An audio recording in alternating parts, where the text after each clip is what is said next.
ಅಂತದ್ರಲ್ಲಿ ನಿಮ್ಗೇನಾದ್ರೂ ಆಗಕ್ಕೆ ಬಿಟ್ಬಿಡ್ತೀರಾ sir? Sir sir ನನ್ ಪ್ರಾಣ ಹೋದ್ರೆ ಪರವಾಗಿಲ್ಲ ಸರ್, ನಿಮ್ಮನ್ನ ಯಾವನು ಮುಟ್ಟಕ್ ಬಿಡಲ್ಲ ಸರ್. ಸರ್ ಅವತ್ತು ನೀವ್ ತಾನೆ ಸರ್ ಹೇಳಿದ್ರಿ ಇವಳು ಹೀರೋಯಿನ್ ಆದ್ರೆ ನಾನು ಹೀರೋ, ನೀವು ಡೈರೆಕ್ಟ್ರು ಅಂತ. ಈಗ ಇದ್ದಕ್ಕಿದ್ದಂಗೆ ಇಲ್ಲ ಅನ್ಬಿಟ್ರೆ ನಾನ್ ತಾನೆ ಏನ್ ಸರ್ ಮಾಡ್ಲಿ? ನಿಮ್ಮನ್ ಬಿಟ್ರೆ ನನಗ್ ತಾನೆ ಬೇರೆ ಯಾರಿದ್ದಾರೆ ಸರ್? ನಿಮ್ ದಮ್ಮಯ್ಯ ಅಂತೀನಿ ಸರ್. ಸರ್ ಹಾಗಲ್ಲ ಅಂತ ಮಾತ್ರ ಹೇಳ್ಬೇಡಿ ಸರ್. ಸರ್ ಸರ್ ಗೊತ್ತಿಲ್ಲ, ಅದು ತಪ್ಪಾಗ್ಬಿಟ್ಟಿದ್ದೀನ ಸರ್. ಬೇಕಾದ್ರೆ ಒಂದು ಎರಡೇ ಹೊಡೆದ್ಬಿಡಿ ಸರ್. ಮುತ್ತು ರಾಜ್ ಪೋಲಿ ಪಿಕ್ಚರ್ ಹೀರೋ ಅಂತ ಪೋಲಿ ಪಿಕ್ಚರ್ ಹೀರೋ ಅಂತ ಸಿಕ್ತವ್ರಿಗೆಲ್ಲ ಹೇಳ್ಕೊಂಡ್ಬಂದ್ಬಿಟ್ಟಿದ್ದೀನಿ ಸರ್.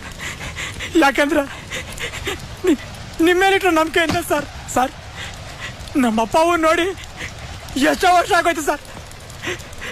ನಮ್ಮ ಅವನ್ಗೆ ನನ್ನ ಕಂಡ್ರೆ ಪ್ರಾಣ ಸರ್. ದಿನ ಕೂಲಿ ಮಾಡಿ ಅವಳು ಹೊಟ್ಟೆ ಕಟ್ಟಿ ₹3 ಕೊಡೋಳು ಸರ್. ಕಂದ ನಿನಗೆ ಸಿನಿಮಾ ಅಂದ್ರೆ ಹೆಚ್ಚಲ್ವೇನೋ, ಹೋಗ ಸಿನಿಮಾ ನೋಡ್ಕೊಂಬ ಅಂತ ನಾನು ಮಾಡ್ತಿದ್ದೀನಿ ಸರ್.